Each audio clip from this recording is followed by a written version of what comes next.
Singapore ने आतंकवाद की कड़ी निंदा करते हुए उड़ी के मामले में भारत का समर्थन किया है। सिंगापुर के प्रधानमंत्री ली एस लूंग इन दिनों भारत के दौरे पर हैं और नई दिल्ली में आज उनकी प्रधानमंत्री नरेंद्र मोदी से मुलाकात हुई। दोनों देशों ने रक्षा और सुरक्षा के क्षेत्र में सहयोग बढ़ाने पर भी बात की और आतंकवाद पर भी चर्चा की। भारत और सिंगापुर ने आज 3 समझौतों पर भी हस्ताक्षर किए। भारत और सिंगापुर के प्रधानमंत्री जब दिल्ली के हैदराबाद हाउस में मिले तो रक्षा और सुरक्षा सहयोग के अलावा आतंकवाद का मसला प्रमुखता से उठा। दोनों देशों ने आतंकवाद के खतरे का मुकाबला करने के लिए सहयोग बढ़ाने का फैसला किया। प्रधानमंत्री नरेंद्र मोदी ने सीमा पार आतंकवाद तथा बढ़ते कट्टरवाद को गंभीर चुनौती करार दिया, तो सिंगापुर के प्रधानमंत्री ली एस लूंग ने आतंकवाद की निंदा करते हुए उड़ी हमले के मामले में भारत का पूरा समर्थन करने का ऐलान किया। Rising tide of terrorism, especially cross-border terrorism and the rise of radicalization are grave challenges to our security. They threaten the very fabric of our societies. It is my firm belief that those who believe in peace and humanity need to stand and act together against this menace. Today, we have agreed to enhance our cooperation to counter these threats, including in the domain of cyber security. Express my condolences to the Indian government and the families of the victims of the Uri attack. Singapore strongly condemns terrorist attacks of all forms. दोनों नेताओं ने वाणिज्य और निवेश समेत कई महत्वपूर्ण क्षेत्रों में सहयोग बढ़ाने के तरीकों पर वार्ता की। पीएम ने कहा कि भारत और सिंगापुर के बीच रक्षा और सुरक्षा सहयोग सामरिक भागीदारी का मुख्य क्षेत्र है।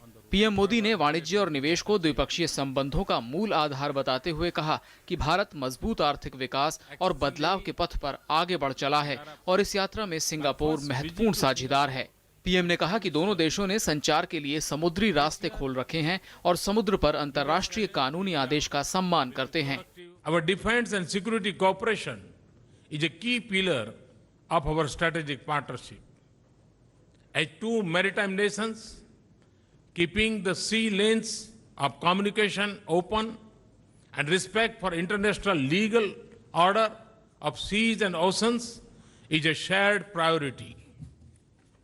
Our cooperation in the framework of ASEAN East Asia Summit and the ASEAN Regional Framework is aimed at building an open and inclusive architecture for regional cooperation in an atmosphere of trust and confidence.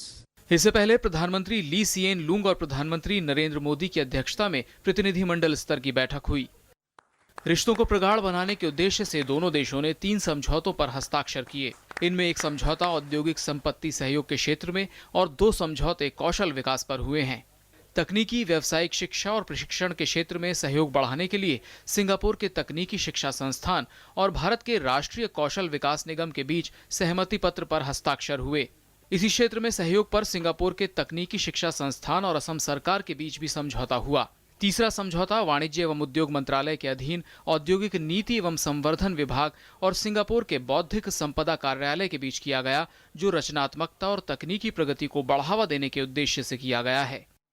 Singapore से भारत के काफी पुराने प्रगाढ़ संबंध हैं और पिछले साल नवंबर में पीएम मोदी की सिंगापुर यात्रा से इन संबंधों को और मजबूती मिली।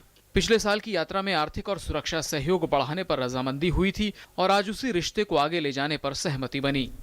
दिल्ली से अमृतपाल सिंह के साथ news night desk, DD news.